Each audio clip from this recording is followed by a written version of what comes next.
নিশো থাকলে তাণ্ডব বয়কট, শাকিব ভক্তদের হুমকিতে সোশ্যাল মিডিয়ায় ঝড়। একদিকে শাকিব খান ঢালিউডের রাজা, অন্যদিকে আফরান নিশো ছোট পর্দা থেকে বড় পর্দায় বাজিমাত করা নতুন সেনসেশন। কিন্তু যদি এই দুই তারকাকে একসাথে দেখা যেত তাণ্ডব সিনেমায়, শুনে ভালো লাগছে?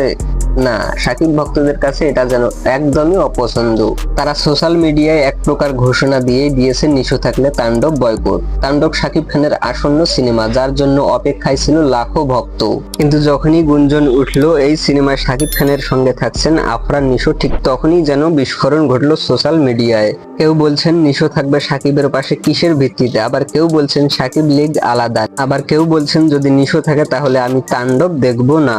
শাকিব ভক্তদের মতে তাণ্ডব একটা একক সুপারস্টার শো হওয়া উচিত, নিশো যেখানে থাকলে আলো ভাগ হয়ে যাবে। কেউ কেউ বলেন নিশো এখনো সিনেমার জন্য প্রমাণ করতে পারেনি, তাই তাকে শাকিবের সিনেমায় নেওয়ার মানে ভক্তদের আবেগে আঘাত। আবার কেউ বলেন নিশো ওয়েব সিরিজ করুক, তাতে আপত্তি নেই, কিন্তু শাকিব খানের সিনেমার আলাদা মাপের জিনিস। যদি নিশো থাকে তাহলে সিনেমা নয়, হবে বিতর্কের মঞ্চ। তবে নিশো ভক্তরাও চুপ নেই, তারা বলছেন আফরান নিশো নিজের অভিনয় দিয়ে জায়গা করে নিয়েছেন, তার জনপ্রিয়তা চোখে পড়ার মতো। কেউ কেউ দাবি করেছেন এটা হিংসার বহিঃপ্রকাশ। নিশো ভক্তরাও পোস্টে বলছেন শাকিব ভয় পাচ্ছেন, নিশো পাশে থাকলে কে বেশি আলো খাবে, ভালো অভিনয় করলে দর্শক পছন্দ করে, সিনেমার দোষ কি?